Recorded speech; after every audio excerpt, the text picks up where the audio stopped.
A search still on tonight for 4 suspects accused of vandalizing the sandcastle in front of South Padre Island's Visitor Center. Channel 5's Cecilia Gutierrez spoke to one of the artists of that structure today.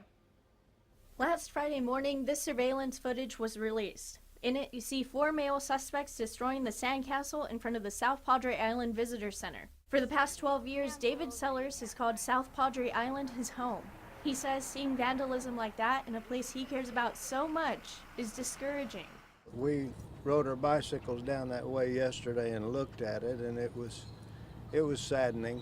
Oh, I was just saddened by the waste of all that effort and all that beauty. Sandcastle artist Lucinda Wieringo with the company Sandy Feet has been sculpting for over 35 years. It's a stop on the South Padre Island Sandcastle Trail, so there's about 30 sculptures scattered up and down the island that we struggle to maintain. She says this particular project took her 13 days non-stop, countless hours, and was a tribute to the connection between South Padre Island and Port Isabel. The one at the Visitor Center was a real heartbreaker because it had just been finished so recently. She says she's devastated by the loss of her work.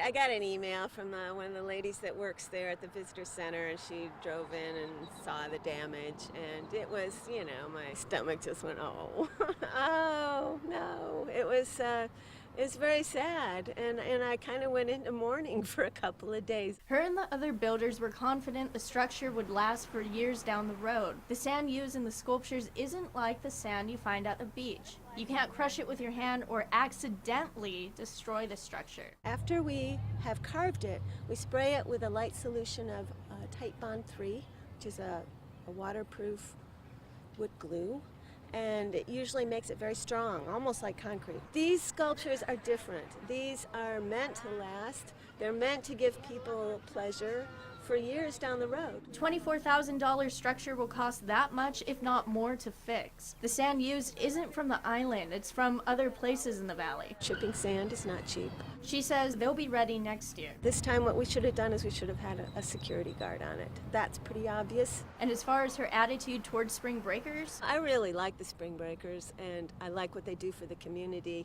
And, you know, there are a few bad eggs. That's going to be true in any group of people. You're going to have bad people too. She's not holding a grudge. Wieringo says she's not sure if the structure will be rebuilt. She says she would like to go in and repair the damage that's already been done. At this time, there are no leads on who vandalized the structure. In South Padre Island, Cecilia Gutierrez, Channel 5 News, This Weekend.